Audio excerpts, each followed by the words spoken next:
remember the 16th concert tour. You had 40 concerts, including Zamboanga. You played in so many concerts together that you've even been featured in a coffee table book. Isn't it beautiful? And then here my mom put two pianos in pairs. That's how she decorated this. Oh, I see. Everything here is in pairs. Everything is in pairs. So how did you feel going to all these concerts? Well, part of it is adventure, and part of it is the pleasure of trying to be able to give something to the people, whether they understood it or not, or whether they appreciate it or not. It's just something that I felt that I had to do because I don't live here, so I always feel like I have an obligation to do something. And that's one of the things that happened to have been planned by Ingrid and I decided to do it because on my own I cannot do it. I mean, it's not going to be as effective, and I won't be able to arrange it because I don't live here. But because she lives here, I know that she could arrange it, and then we can do a lot of it, and so on and so on. And so that's more or less what I feel like I have contributed to the country. You were two pianos. Usually, in common concert, you only find one. So what, as the orchestra part, what made it always sounded so together? How did you and Mom make sure that it sounded just so harmonious? Together? Together, yes.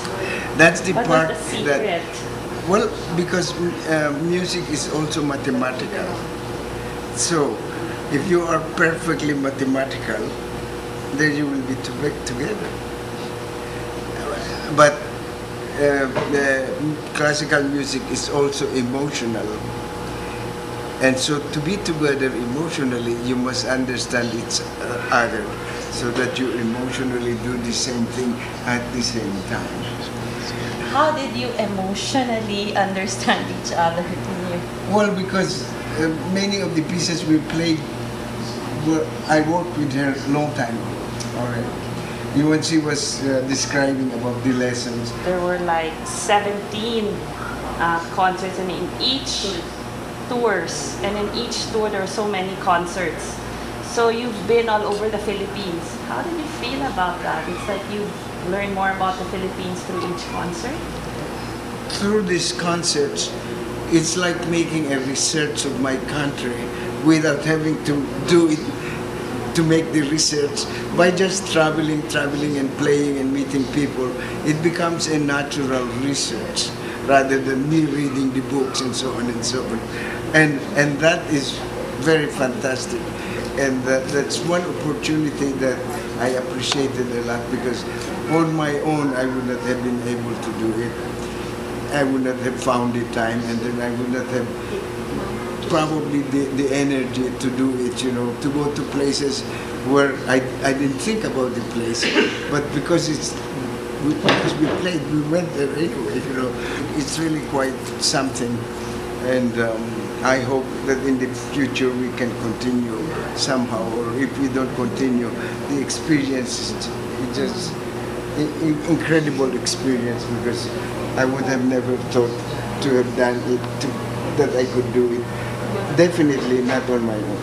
Is there one place that you remember, or that you feels very different from the rest? I cannot say it like that. Now I know that Cebu is the center of the Philippines because we always go to Cebu. That is definitely, Manila and Cebu, you either go to one or the other. What did you feel the first time you returned to Alitagtag to perform in a concert?